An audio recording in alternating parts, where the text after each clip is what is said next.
Welcome to Real Sense Now, your number one podcast and radio show that airs on Florida Man Radio, where we cover all things real estate, wealth creation, and so much more. It's also your go-to place to discover insightful discussions with extraordinary people.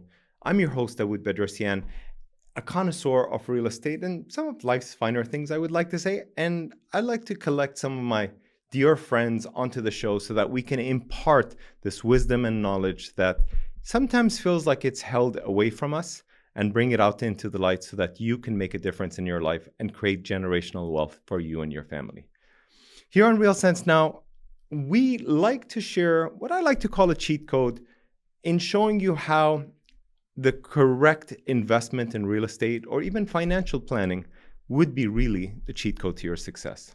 Today on Real Sense Now, we have a very special guest. We're exploring financial frontiers, and we're going to dive deep into the future of your finance, helping you navigate through the complexities of wealth management with the best in the business. I'm your host once again, Dawood Bedrosian, and today we are joined by the one and only Sean Polley, a mastermind in wealth management, and he's ready to share all of his secrets to build and protect your wealth. So I want you to stay tuned as we uncover the strategies that has crowned Sean as probably one of the best in the business in our area for sure. He's a chartered wealth manager and a master financial coach. The master is more important than the financial coach, known for his unparalleled expertise in wealth management. Sean, welcome to the show. Dawood, thank you so much. Quite an introduction there. Yeah, well deserved for someone like you. Well, thank you. Thank you very much. So let's kick it off by starting off by getting to know who you really are and sharing your story with our audience. You've had an impressive 27-year experience in wealth management with giants like JP Morgan and Charles Schwab's. What inspired you to get into a career in wealth management? Sure, great question. So it really started probably in college when I was trying to decide what my major was going to be. I was naturally a math person, so knew that I wanted to do something in math.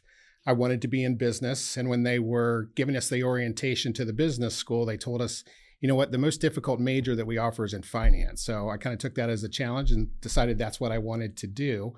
And then once I got into the major, I realized, I really love working with people. So I'm great at the number thing, but I really enjoy working with people. So I wanted to find a profession where I was able to utilize my natural ability with numbers, but then also be able to work with people. And that's what led me into wealth management. So started that right out of college and off I went. There you go. And listen, I'm going to turn this episode into literally Real Sense University. I'm going to be pulling out as much as I can so that our audience can benefit from all the knowledge that you have to work with your top clients, whether they have a large network or even just starting out. Really want to uncover the potential for what you can do to really change the trajectory of your life.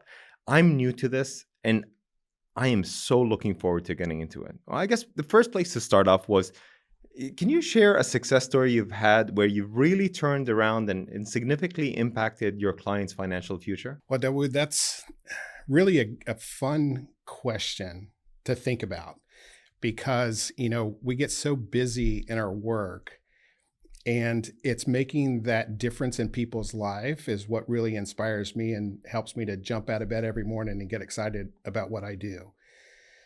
But when I take the time to look back and reflect on the differences that I make on people's lives. I think about some of the things like working with real estate investors and being able to show them the significant tax benefits that they can get in their real estate investing for people that didn't know that. So can you just share some with me? Because I know we talked about it when we connected last week and I found it fascinating. And I think a lot of people are really not tapping into or taking advantage of some of these strategies right now. Yes, there's so many different tax strategies that they can implement. And some of these strategies are going to save them anywhere from hundreds of thousands of dollars to millions of dollars. I like the sound of that already. And why is that so important, right? Think about that. A real estate investor who thought that their money may be tied up, now they're freeing up more cash so that they can go and invest in their next deal.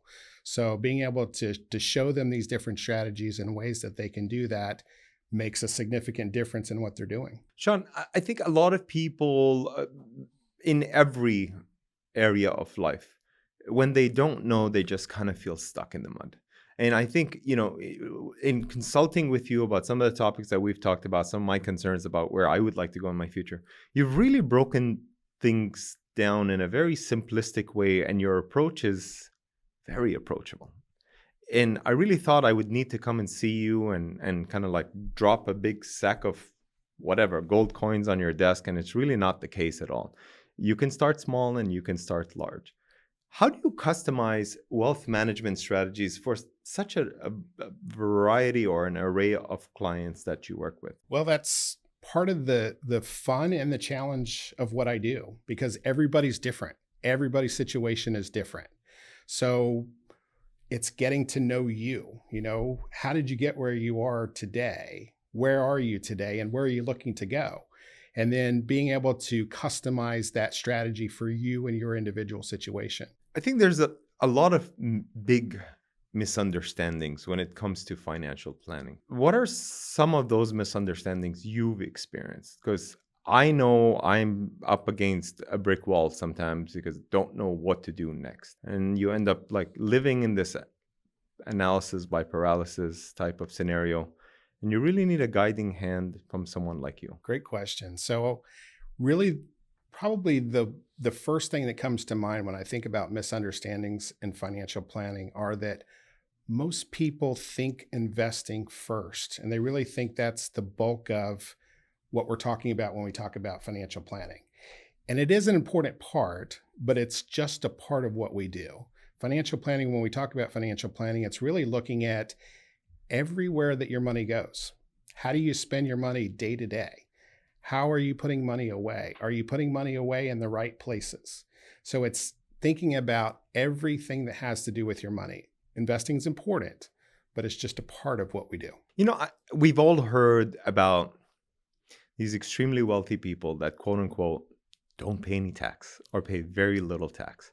And I definitely want to crack the code on what that's all about, because you'll get to see a few clips, a couple of YouTube videos or news articles that come out and say, so-and-so paid zero in taxes this year, and so on and so forth. So how does tax planning play in wealth management, and why is it so crucial? And how can I do it for myself, more importantly? So you're right. It's one of the most important parts of financial planning. And it's something that we do on a daily basis that really, I would think, probably creates the biggest surprise in the clients that we work with. Yeah. Because there are opportunities where, they talk about wealthy people paying little or no taxes, paying, Whereas less taxes than their assistant does or something like that. Correct. It's absolutely possible. It's absolutely possible depending on what your situation is. And that's why anybody that's any sort of a business owner, you must have a wealth manager that you work with, because the wealth manager is going to help you to identify these different opportunities that most people, they don't know what they don't know, right? So they don't know where to start. They don't know what questions to ask. So the sooner that you have somebody on your team like that, that's able to look at those different options, look at the different angles, the better off you're going to be. And there you have it, folks. We're going to wrap this up because, at this point in time, I just need to come to your office right now and figure out what my next financial strategy is going to be. So actually, let's just stay with the show for right now, because there's a lot more that we can go right and ask you right here. So a hot topic right now is the Tax Cuts and Job Act that sunsets at the end of 2025. What is it? What is that all about? And what strategies should individuals be considering right now? Yes, that's actually a very popular topic right now, because we only have a couple of years, less than that now, left before taxes are set to go up. So if nothing happens in Congress, taxes will automatically go up January 1st of 2026. So we're really looking at opportunities where we can accelerate the taxes that you pay while taxes are now at a currently tax rate before the taxes go up in 2026. So one of the things that you probably have heard of, probably the most popular thing that people are talking about now, are an opportunity to do Roth conversions. And with a Roth conversion, it allows them to take any money that they have in a qualified plan, whether that's a traditional IRA, a rollover IRA, and actually move that into a Roth, pay the taxes now while the tax rates are lower. And then once it's in the Roth, that money will be tax-free when they start to withdraw it in retirement, when we expect that taxes will be much higher, in addition to what we know is going to happen January 1st of 2026. Well, preparation is key in order to set yourself up for success.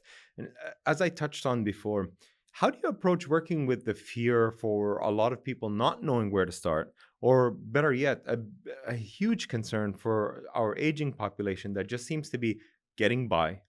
They have a fear of running out of money in their retirement. What advice do you give to those kind of clients, and what can we do to prepare for it now? Yeah, so running out of money is actually the number one fear for retirees in America today.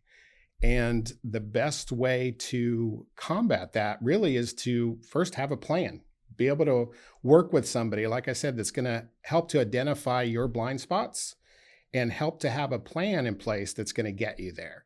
The most important thing is the earlier you start, the easier that planning and that adjustments and the strategies are going to be. The later that you wait, the harder it gets. Tax planning is a critical component of wealth management. Can you explain in more detail why advanced tax planning is so powerful, and how can we help our listeners, your clients, navigate through this complex landscape? Because the things that I'm learning today, there's light bulbs going off in my head going, why haven't I done this already? Or why haven't I come to see you a year ago, 2 years ago, 3 years ago? Yes, advanced tax planning is crucial. Think about the difference. We talked about the real estate example, but really with any person, especially business owners, if you're able to redirect the dollars that you're going to be paying in taxes and put those dollars towards other things, maybe getting yourself to retirement sooner. Maybe it's helping to pay or paying for your children's tuition to school.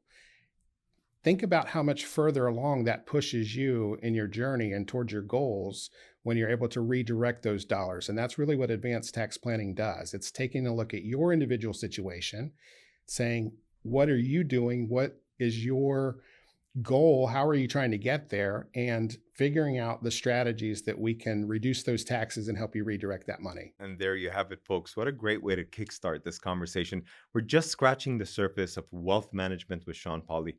Thank you for joining us on this enlightening journey. Remember, your path to financial freedom is just a decision away. And all you have to do is call this man right here. So, Sean, what's the best way for people to get a hold of you? Well, there's several different ways. They can go to my firm's website, which is polleywealth.com. They can reach out to me directly. My phone number, email address, everything is right there on the website. It's probably the easiest and fastest way to get in touch with me. I love it. Stay tuned. We're going to dive deeper into navigating financial fears and strategies for retirement in the next segment. It's your host, Dawood, Bedrosian, and you're listening to Real Sense Now.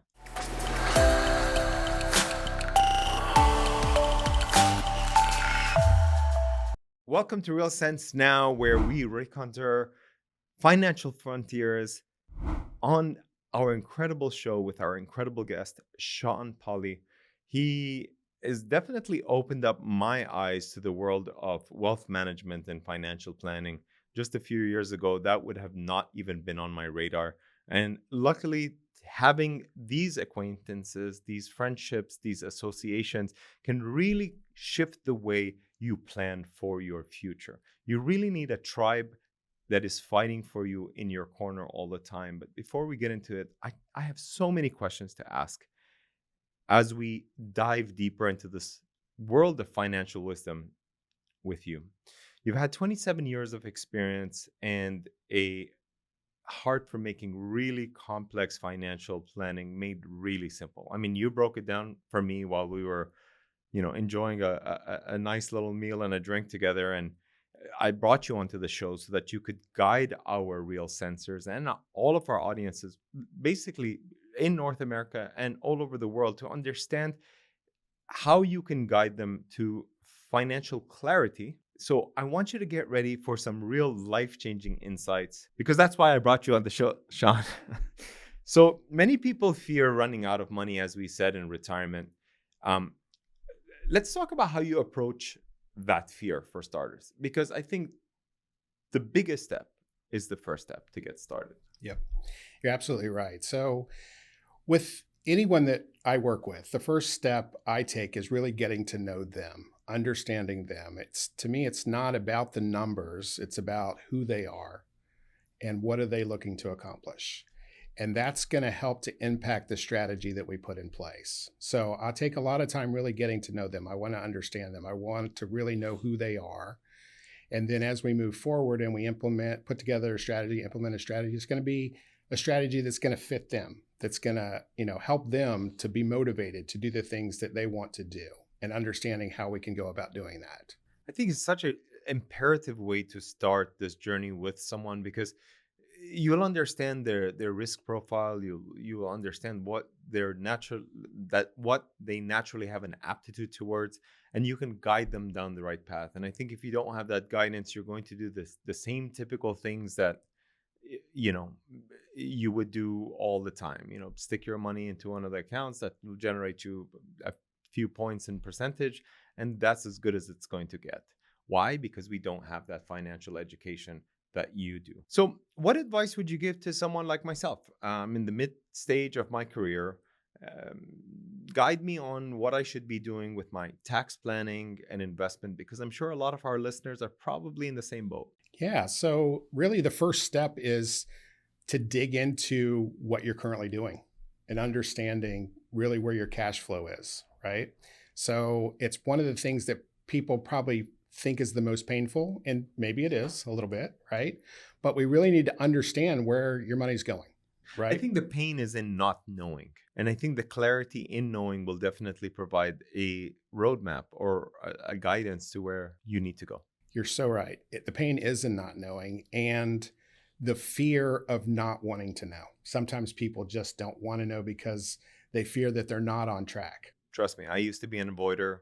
If I didn't need to deal with it because it was too stressful, I would just tuck that bill, that strategy that I needed to implement just underneath the rug somewhere, and just hope to God that it would just go away, or something else would come along and I'd get some windfall from somewhere. Completely wrong way of going ahead and doing this.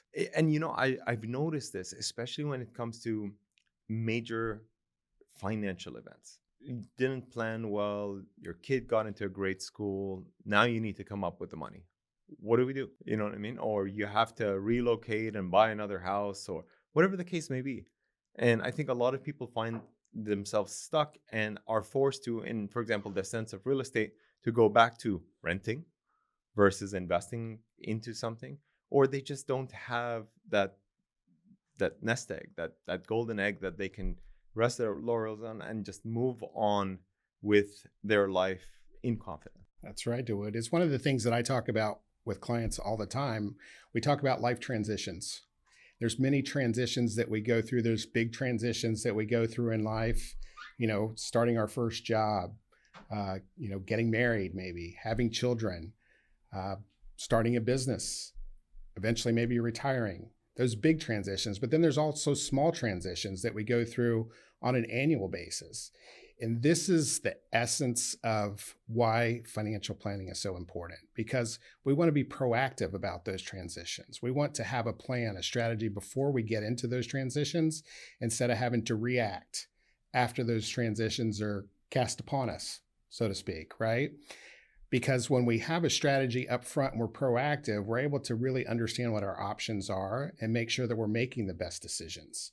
Many times if we wait until it's too late, we're kind of in that moment, sometimes in a panic, and we're forced to make decisions without maybe knowing all of our options. Yeah, very hasty decisions. Not a good place to approach. Listen, I want to pull the curtains back and kind of uncover why a lot of wealthy people, celebrities, athletes have charities, are very philanthropic.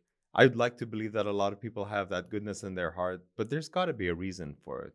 Can you uncover what that reason is? And can someone who's not necessarily making a lot of money or making a decent living can still take advantage of some of these strategies? Absolutely. So for each person, it's really different, right? People truly have different motivations for the impact that they want to have. First of all, we kind of talk about this pyramid of growth financially. And it really starts with, kind of covering the basics and then growing our wealth, making sure that we take care of ourselves and take care of our families financially. And then eventually we get to that point where we realize that there's plenty of finances for us and our family, and we want to create a bigger impact. And it really is individualized for those people. What do they want to do? What impact do they want to have on the world? And what legacy do they want to create? I've lived in, I believe, 8 different countries. And I have to tell you, America's got to be the greatest country in the world to live in, where you have literally a God-given right to become successful, because there's nothing here that holds you back. Not a class system, not nepotism. If you have a great idea, if you have an entrepreneurial spirit, if you have something to offer that is of greater value, you will be compensated for it heavily. But it's not always about the money that you make. It's about the money that you keep. You've mentioned that dinner that we were at together, wealth preservation. What is it and why is it so important? Great question. So I say this all the time because I think that's probably one of the biggest differences with people who kind of do it on their own, right? Especially when we talk about investing. They may do a great job making money, doing well with the investments that they choose as far as the money that they're making.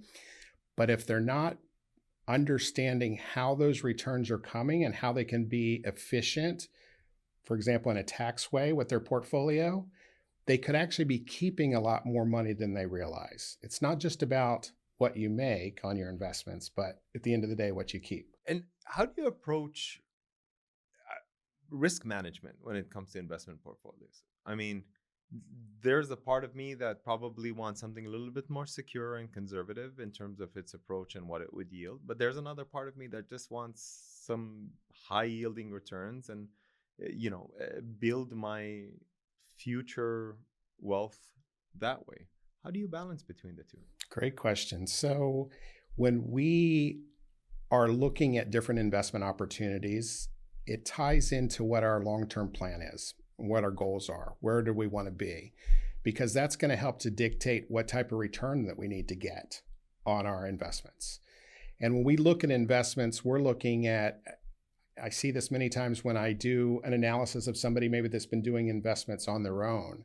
We'll look at the investments and we'll say, okay, average return is whatever, we'll say 10%, right? And I'll look at the risk in the portfolio, the risk in the investment they're getting, and they may be at a standard deviation of 20 in the portfolio. And we'll look at that and say, okay, yes, you're getting the returns that you're getting, but with a standard deviation like that, it means you're riding a huge roller coaster in that investment, up and down all the time, right?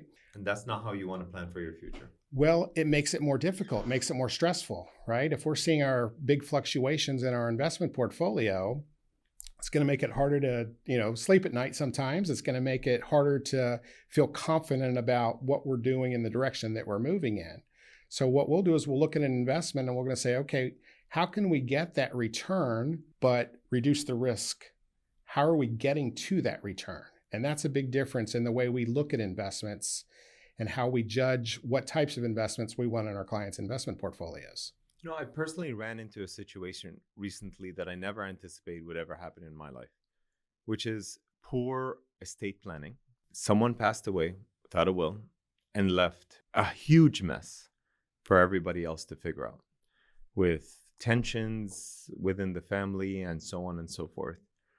How does estate planning fit into wealth creation, wealth management, in terms of bypassing, overcoming those potholes so that you don't end up being in these situations that I'm sharing with you today? Estate planning is so important. And unfortunately, many people think that I've got time, I'll put it off.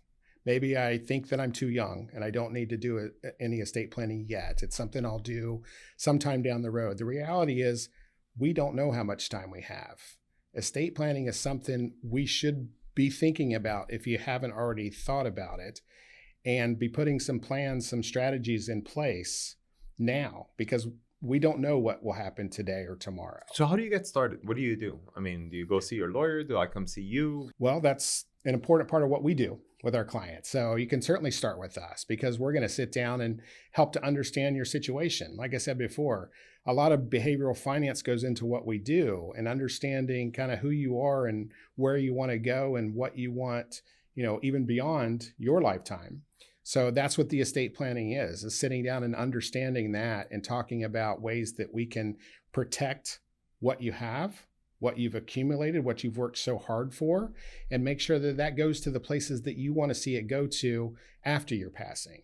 And that it's not taken away, after you've spent all that hard work and time building and accumulating those assets. Yeah, absolutely. We talked about the fear of running out of money, and I think it looms in the back of the minds of many people because, unfortunately, we're going through a lot of trying times. Inflation, recession, or whether we are in one or not in one, affordability when it comes to real estate, or just prices going up after COVID. There's been so many different factors that has caused a major strain on a lot of people. What are some strategies that people can take advantage of for creating sustainable income streams in retirement? That sounds like a fantastic idea. I want to retire today and get started. So please share everything that you have to offer. Yes, that's an important part of retirement planning, is understanding how we're going to generate income throughout retirement. We work hard throughout our life. We get paid for the things that we do. And then when we retire, we're no longer going to get paid for the things that we do. Now we've got to create income from the things that we've done. I like that. So part of that is looking at what is our expenses going to be. We talked about analyzing our cash flow, understanding not just what our expenses are going to be in the first year of retirement. The most difficult thing about retiring is understanding what are those expenses going to look like 10 years, 15 years, 20 years into retirement, because of the things that you talked about, inflation, different things that are going to, affect our lifestyle, such as we age. The unfortunate reality is we start seeing the doctor more often. So all of these expenses are going to increase as we get older in retirement. So how do we plan for that? How do we prepare for that to make sure that 15 and 20 years into retirement, we're still generating the income that we need? Well, I know how to do that. All you have to do is get a hold of you. So what's the best way to reach you? That's a great place to start.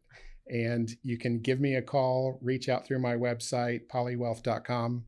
And also my email is there too. You can reach out through my email. See, it's become evidently clear that proper planning and strategies are key to securing financial freedom.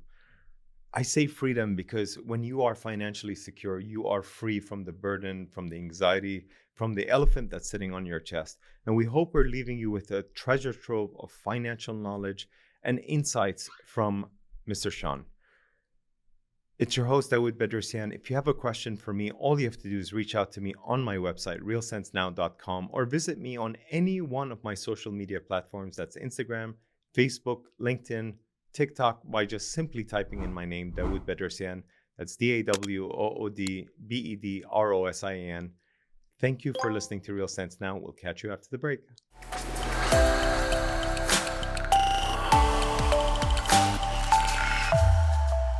It's your host, Dawood Bedrosian, and you're listening to Real Sense Now, the best podcast for you to learn about real estate strategies, wealth creation, and so much more. On today's topic, we are scratching the surface or diving in as deep as we can with the limited amount of time that we have to navigate through this vast ocean of wealth management. I know I've been stuck trying to navigate through these murky waters, and thanks to my guest's help today, Sean Polley, he's uncovered a lot of what you as a listener, you as someone who's trying to take control of their life need to do in order to ensure freedom in your retirement. Luckily for us, Sean's sitting here right now. He's a chartered wealth manager, a beacon of financial expertise, and he's been lighting the way in terms of explaining how to go about determining your own financial success. Let's start with children, because I think financial education really needs to be taught in schools at the earliest ages so that kids can understand the value of money. Because I know our little guy has no concept when it comes to the value of money. Everything is on the phone. The credit card is virtual. Uber's paid for through a phone. There's no working hard for anything. What would be a good strategy that you would recommend for savings for our children's education, or just our children's, when I say education, I mean school, but I'm saying education in terms of children learning about financial planning? That's a great point. And probably one of the biggest challenges for most people today is that we didn't get that financial education in school. And that's why I am out trying to tell everybody how important it is to have somebody like me on your team as early as possible. Because the sooner you can have somebody there who's going to help to educate you and help you to show the right way to do really everything that has to do with your money, the sooner you do that, the earlier you do that, the bigger impact it's going to have for you. And when we talk about our children, we think about our children and the importance of getting started with them early. One of the things that we first think about is, how do we help to pay for their education, make sure that we take care of them as they get older. And there's many different ways to do that. There's many different great strategies that you can do to help to pay for your children's educations. One of the things when we talk about college education, being here in the state of Florida, we've got the Florida Prepaid program, which has come a long way. And it's actually a very good program for anybody that plans to have their children go to college here in Florida. But aside from that, it's going to depend on how soon or early you get started, really what your total financials look like. But there's many different strategies that we can look at depending on what your situation is. Sean, I think for a lot of people that are watching and listening, probably are thinking, well, I probably don't make enough money to go see Sean. Maybe I should just go see the guy at my bank, or, that little financial service place that I go to all the time. I'm not making $1 million. I'm really not saving any money. I'm just trying to get by. Is that true? Can you demystify this misunderstanding or this misconception of how to approach financial freedom? It is a misunderstanding, and something that's been important to me for somebody who's worked in financial services and wealth management as long as I have. I've worked for some of the big institutions where if you didn't have $1 million in investable assets, I couldn't even take the meeting with you. And that bothered me. From somebody who didn't come from that sort of background, I wanted to make sure that we gave access to people, no matter what stage they are in life, but wants to make sure that they're doing the right things financially and knows the importance of getting started as early as possible. And that's why at my firm, I've created programs where we can actually help people regardless of the stage of life that they're in. But if they're serious about wanting to get help, we have a way that we can be of help to them.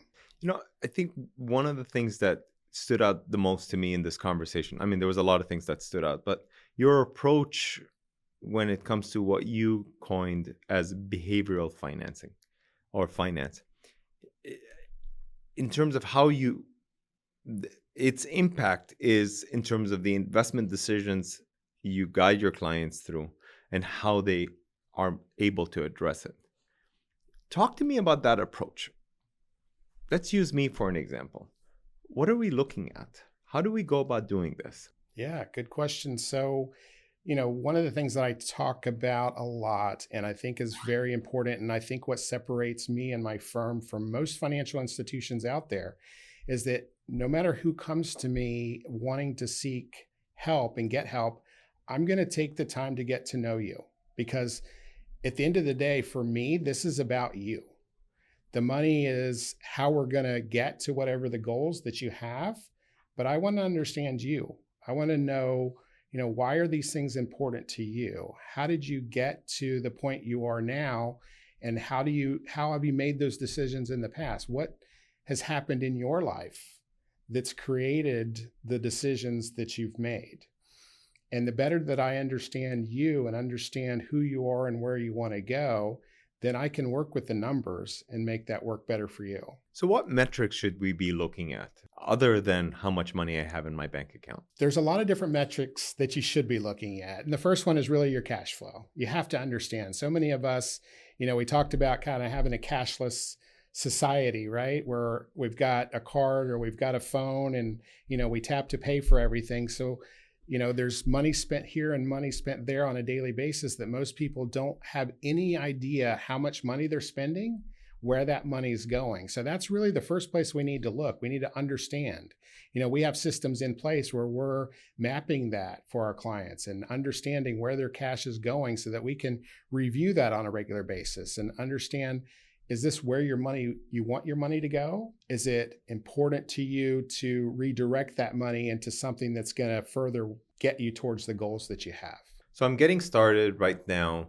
What would be some realistic financial goals that you can help me set? Understanding what your short-term goals are. What are you looking to achieve in the short term, in the midterm, and then what are those long-term goals? What do those look like? And understanding kind of the resources that you have now. How have you been meeting those short-term goals that you have? Is that working for you, or is there a better way that we can be meeting those goals on the short term? And then we move that out in the midterm and the long term. What types of things can we do today? What kind of adjustments do we need to make so that we're getting ourselves further along towards those goals? You see, in my line of work, I assist buyers and sellers acquire properties. Asset allocation is extremely important in terms of building a successful real estate portfolio. What's your perspective on diversification and asset allocation? It's a big part of how we manage our finances. So what kind of buckets are we looking at, and where should we place what? So each person's situation is different, but we need to look at the different asset classes and how those can help move us towards what our individual goals are. So the first thing that we look at on a tax way, what are your taxable assets? What are your tax deferred assets? And then what are your tax-free assets?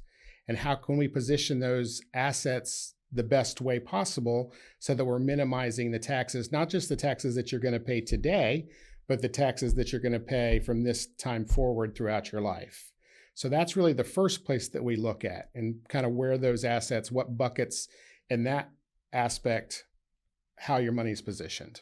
The times that we're in are quite volatile, and we really need to take in some key considerations when we're investing in such a volatile market. What would be your advice or approach to somewhat evening out the playing field? Volatility is different for different people depending on where you are in your life. For a retiree, volatility can be very dangerous. If we've got an investment portfolio that we're pulling income from and we have a big dip in volatility, that can create a significant impact to not just our finances today, but our finances, like I said, 10, 15, 20 years down the road in retirement. For somebody who's younger, volatility sometimes can be a great opportunity because it gives us an opportunity to buy something on sale, right? If we're looking at real estate, if we're looking at investments and we get some volatility or a big dip in those prices, that's a great opportunity for us to be able to take advantage of, buy things at lower prices. So like I said, it really depends on what stage you're at in life and what impact those are going to have, whether it be a risk that we need to plan for or an opportunity that we need to take advantage of. I find that fascinating because for someone like myself, I find myself in a situation where I'm balancing the need for immediate income and long-term growth in retirement planning. And I feel like I'm a late bloomer when it comes to that, starting at this stage in my life. But I don't think it's ever too late. It's never too late. If you haven't started, I encourage you to start today. Yesterday. Not if today. That was possible, yes, yesterday. Absolutely. And that's why, we encourage people, whatever stage in life you are, get somebody like me on your team as early as possible, because we're looking at everything that you're doing with your money. Everything that you're doing with your money is going to make an impact on your life 10 years down the road, 15 years down the road. So the sooner you have somebody like that to help you, that's helping identify your opportunities and your challenges, the better off you're going to be. Last question. We've been talking about our young professionals here. One piece of advice that they can do today to start building their wealth, what would it be? One of the best things that you can do early is to look at opportunities where you can put money away in tax sheltered vehicles. One of the most common ones that people are familiar with are things like a Roth IRA. Putting that money away early. With an IRA, you're only allowed to put so much money into it each year. And once that year is gone, you can never go back and make that contribution to your IRA. So if you start early, even though it may not seem like you're putting much money away into a Roth, by doing that consistently every year and starting early, putting that money into something that's going to be tax-free for you later down the road in retirement, it's going to make a significant difference in your life. And that's a wrap, folks. Huge thank you to you, Sean Polley, for sharing your expertise and your knowledge. Excuse me.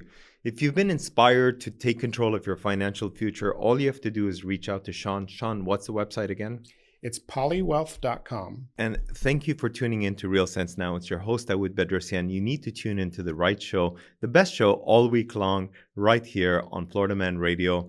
And of course, on all of our podcast platforms. Just type in Real Sense Now. Ask your Alexa device to play Real Sense Now and enjoy the content that we have to provide to you. It's your host, Dawood Bedrosian, and you're listening to Real Sense Now.